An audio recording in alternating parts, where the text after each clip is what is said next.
Assalamualaikum warahmatullahi wabarakatuh. Bapak, Ibu, saudara-saudara sebangsa setanah air,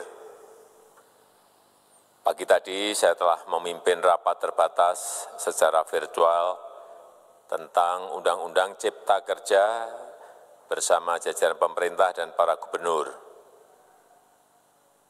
Dalam undang-undang tersebut terdapat 11 klaster yang secara umum bertujuan untuk melakukan reformasi struktural dan mempercepat transformasi ekonomi.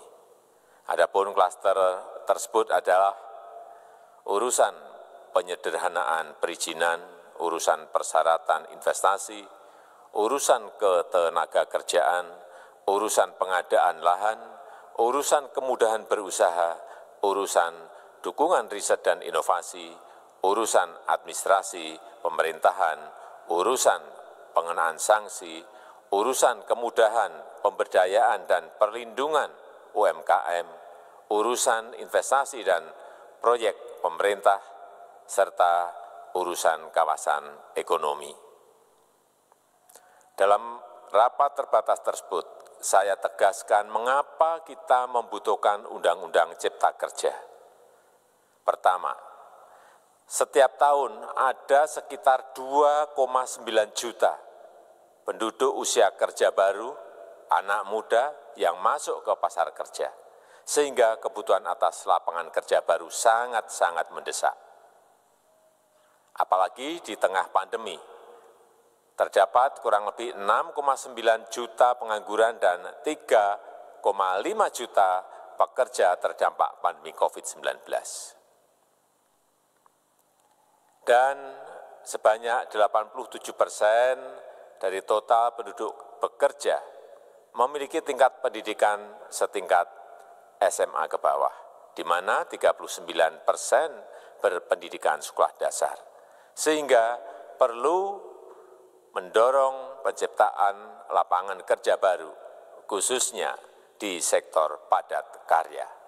Jadi, Undang-Undang Cipta Kerja bertujuan untuk menyediakan lapangan kerja sebanyak-banyaknya bagi para pencari kerja serta para pengangguran.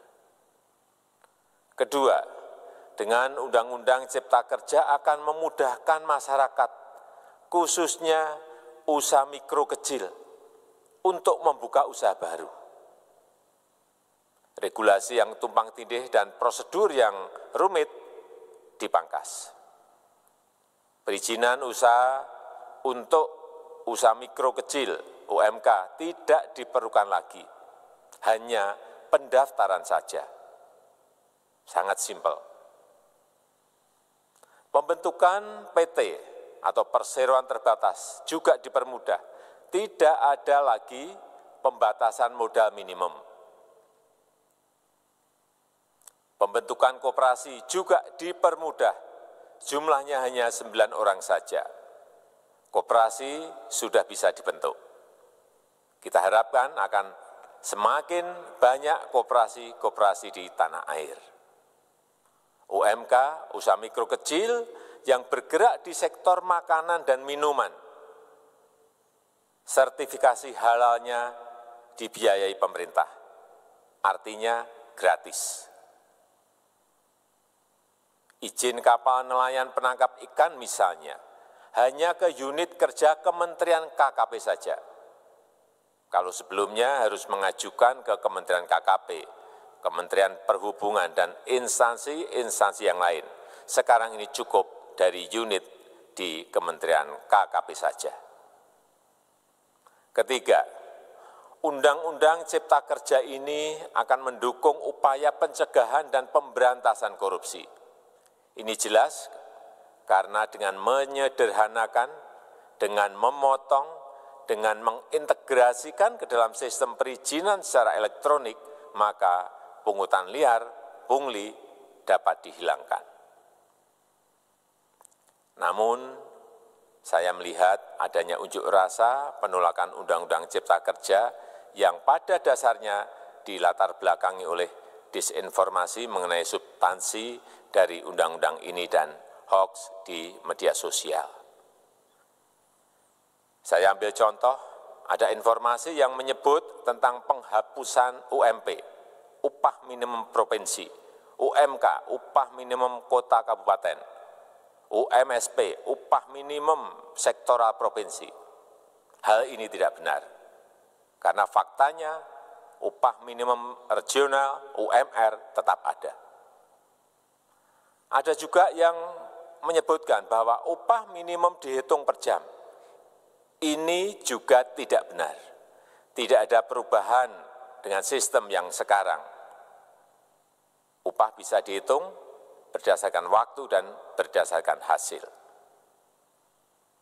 Kemudian adanya kabar yang menyebutkan bahwa semua cuti sakit, cuti kawinan, cuti khitanan, cuti baptis, cuti kematian, cuti melahirkan, dihapuskan. Dan tidak ada kompensasinya. Saya tegaskan juga ini tidak benar. Hak cuti tetap ada dan dijamin. Kemudian apakah perusahaan bisa mem-PHK kapanpun secara sepihak? Ini juga tidak benar.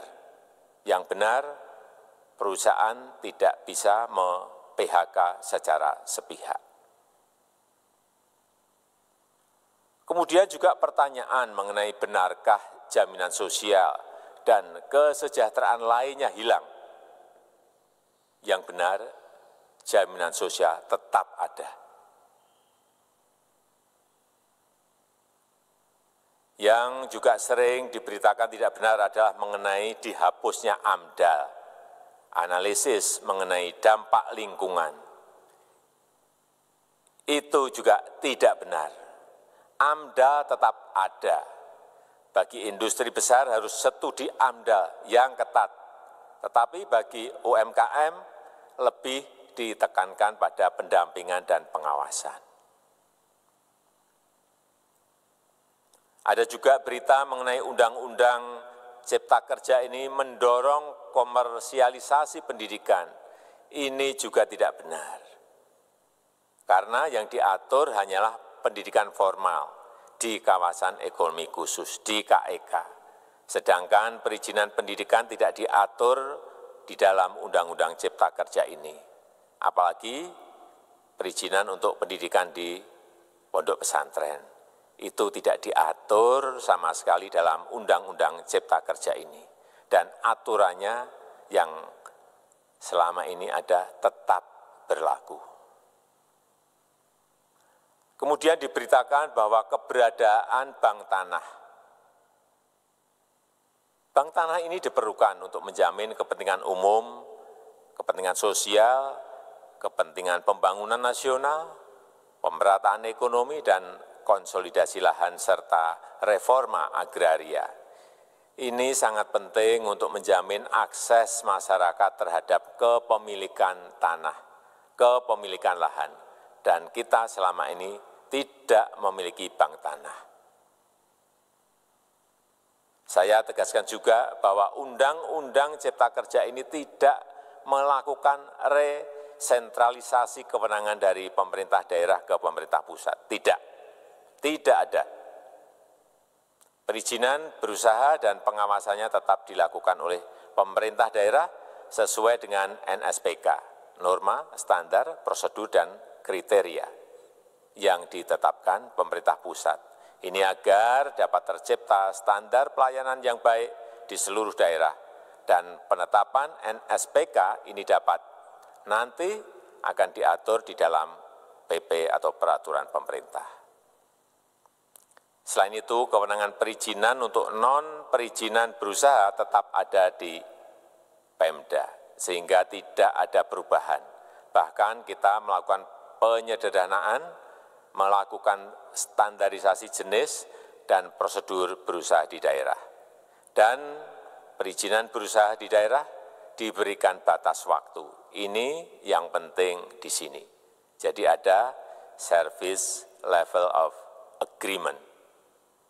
Permohonan perizinan dianggap disetujui bila batas waktu telah terlewati. Saya perlu tegaskan pula bahwa Undang-Undang Cipta Kerja ini memerlukan banyak sekali peraturan pemerintah atau PP dan peraturan presiden atau Perpres.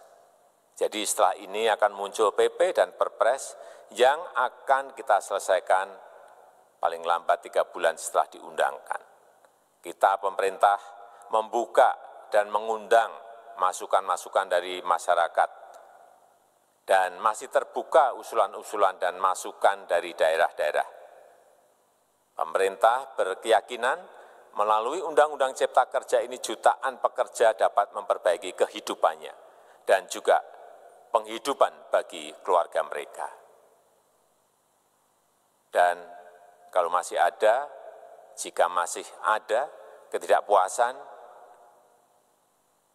terhadap Undang-Undang Cipta Kerja ini, silahkan mengajukan uji materi atau judicial review melalui MK, Mahkamah Konstitusi. Sistem ketatanegaraan kita memang mengatakan seperti itu. Jadi, kalau masih ada yang tidak puas dan menolak, silahkan diajukan uji materi ke MK. Saya rasa itu yang bisa saya sampaikan pada kesempatan yang baik ini. Terima kasih. Wassalamualaikum warahmatullahi wabarakatuh.